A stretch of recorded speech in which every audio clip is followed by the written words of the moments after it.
Let us go back to a time period in basketball history known as the NBA Dark Ages. The 1970s is a period in professional basketball history marred by its decline in popularity. The league was struggling to attract fans both in arenas and on television. During the 1970s, the league faced issues with on-court violence, including the infamous Kermit Washington punch on Rooney Tomjanovich. Players' off-court drug use, particularly booger sugar, would further tarnish the league's image. Careers of players like Wes Unseld, Michael Ray Richardson, David Thompson, and Richard Dumas were derailed. Another notable reason for its decline was racism. As more black players entered the league, some white fans expressed discomfort and disinterest, contributing to the perception of it being a black sport. Outside of Kareem Abdul-Jabbar, the league struggled to develop compelling stars that could draw fans. The American Basketball Association brought competition, which, while excellent for basketball fans, took some of the talent from the NBA. It has some of the greatest basketball players of all time, like Dr. J, Rick Barry, Otis Gilman, Connie Hawkins, David Thompson, and George Gervin. Like today, league parity was at an all-time high, with teams like the Knicks, the Bucks, then the Lakers, then the Knicks, then the Celtics, then the Warriors, then the Celtics, then the Trailblazers, Bullets, and Supersonics winning. This is parallels today's era, where we had a different team for the past 7 champions win, with the Raptors, Lakers, Bucks, Warriors, Nuggets, Celtics, and Thunder winning this year. While all of this is true, the 70s also ushered in the modern era / NBA Renaissance. In 1976, the NBA and ABA merged, and dunking became a regular part of the game. Larry Bird was drafted in 1978. The three-point line was introduced in 1979, along with Magic Johnson being drafted. These players and changes will bring a boom period to the NBA. The NBA Renaissance had players like Bird, Magic, Jordan, Zeke, Hakeem, Barkley, Stockton, David Robinson, Malone, Clyde Drexler, Patrick Ewing, Gary Payton, and Shaquille O'Neal. When I look at the landscape today, I see history repeating itself. How did we get here? Is the NBA entering a new renaissance with rising stars like SGA, Tyrese Halliburton, Luka Doncic, Giannis Jokic, Jalen Brunson, and Anthony Edwards? Can OKC be the next great dynasty? We will examine these questions in this video after the introduction.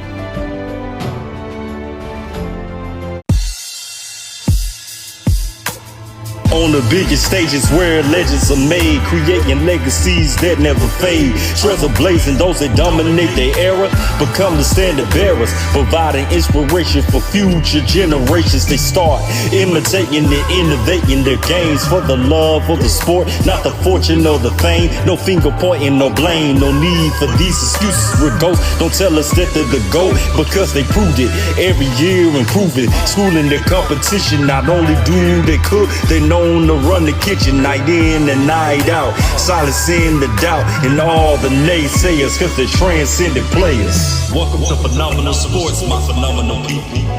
You know what it is. It's your host, Phenomenon. We on our grown folks-ish, discussing sports with context, dispelling the lies as we analyze these different sports. Like and subscribe if you're feeling the vibe. Leave a comment and share your perspective. Whether I agree or disagree, all viewpoints are welcome.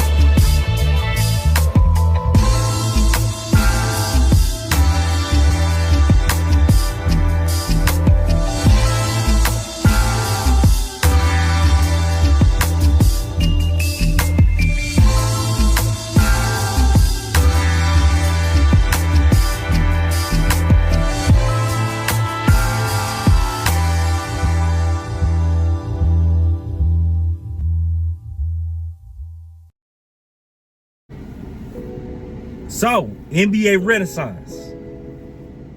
Are we getting ready to enter another renaissance? After the 70s came the 80s.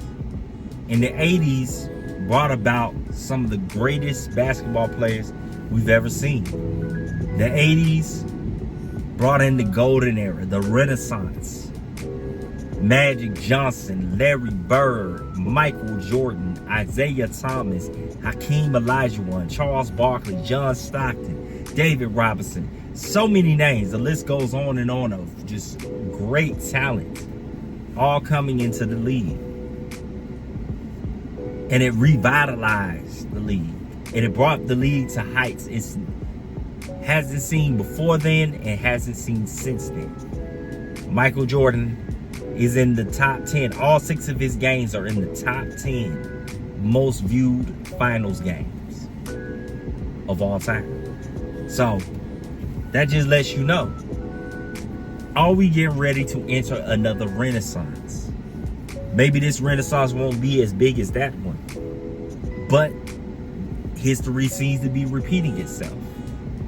Now, looking at the WWE and the NBA, also the 70s, how they all parallel each other. Well, how does today's game parallel with the 70s? Parity, fans losing interest, low TV ratings, the image of the league.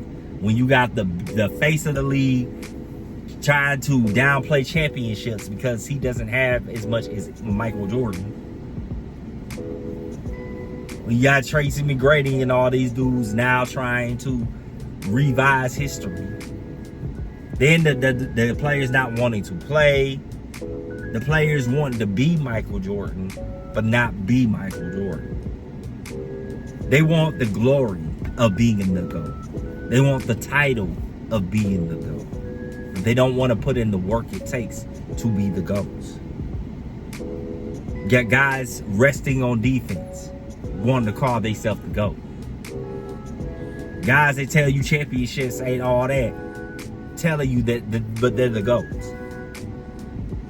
The mentality of these players. And see, LeBron James, he speaks the language of this generation. He speaks the language of get the bag. He speaks the language of get yours. The world don't care about you. You got to go out there and get yours. He speaks the language of the world. So when you look at a player like that represents that mentality, then you can understand why he has fanboys and fangirls. Because they see the wealth. They see the success. They see the title. That's what LeBron James wanted from Michael. That title. I want to be known as the GOAT. I want to be praised and worshipped as the GOAT. And a lot of these players care more about their brand, about them, their individual stats and records and accolades. That's why you got Joel Embiid, MVP. I'm not gonna be the MVP, now the MVP. It mean the world to me, the MVP. You got him up there crying about an MVP. He cared more about that MVP than an NBA championship. Guys complaining about not getting the Defensive Player of the Year award. Things like that. So you have these things that have been happening in the league time and time again that have been destroying the image of it. Just like in the 70s. The 70s, it was fighting and drug use and all that. Nowadays, it's meism, individualism that's destroying the league. Kicking fans out. Fans aren't allowed to boo and all these different things. It's turning off the fan base.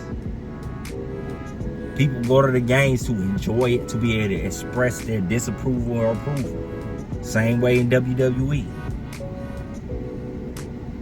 WWE has the same problems as the NBA. NBA, they both don't know how to promote their rising stars. They still stuck on the same old guard. John Cena, CM Punk, Randy Orton, Seth Rollins, Roman Reigns. Here you got LeBron James, Steph Curry, Kevin Durant, Like that, they promote the same old guard, not knowing how to promote the newer generation. You have to care about your championships. Once you stop caring about the championship and it doesn't matter to you, you kill your league. Look at what's happened to the All-Star game when they said it didn't matter. Look at what happened to the dunk contests and all that when they said it didn't matter. The skills challenge, when they say it didn't matter. The in-season tournament, the regular season.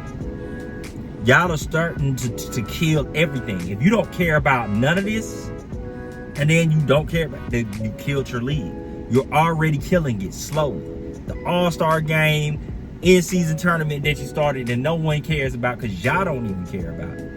All these things that you keep on showing. And LeBron James tried to pretend like he cared about that. He pouring out champagne and acting like it's a celebration. Nice try. But the main championship is going to matter. And you have to give your all in the regular season without needing an in-season tournament. The fact that you have to give a consolation prize for the regular season, the prize is your playoff spot. That's the prize. The prize should be your playoff spot. That's what you're fighting for, because you want to have home court advantage. That's what it's always been. So, why do I think it's a renaissance? Because I saw passion in this finals. I saw Indiana Pacers give their all to OKC, and OKC came out on top. I see OKC has the talent to become the next dynasty. What does the league need? Dynasties, rivalries, competitiveness. All of that breeds competitiveness. You're trying to knock off the champion, the repeated champion, not a one-time champion, somebody that can repeat. And if they win a third, that's really gonna make people want to see if they can, will they fall, will they fold? Rivalries, that's competitiveness. So you want to see teams compete. We watch sports for competition. When the athletes start competing again, they start playing all their games and they take the All-Star game seriously, and you start taking your game seriously, and you understand that the game is bigger than you, that you got to think about the future generations that's going to eat from this sport, then yes, there's a renaissance is coming. I feel like it is. We have the talent. Nikola Jokic, point center. Giannis Antetokounmpo, two-way power forward. Like, you have the talent. Tyrese Halliburton, point guard, clutch. SGA. Luka Doncic. Like, you have all the talent. Anthony Edwards. What will you do with this talent? Will you start promoting these young guys? Will you come up with a new face that doesn't feel like, I've proved everything that I'm going to prove? Somebody that's still hungry needs to be the face. Somebody that's still hungry to prove something, to be the best basketball player they can possibly be. Y'all tell me your thoughts in the comment section. Like, subscribe, and if you really enjoy my content, share it.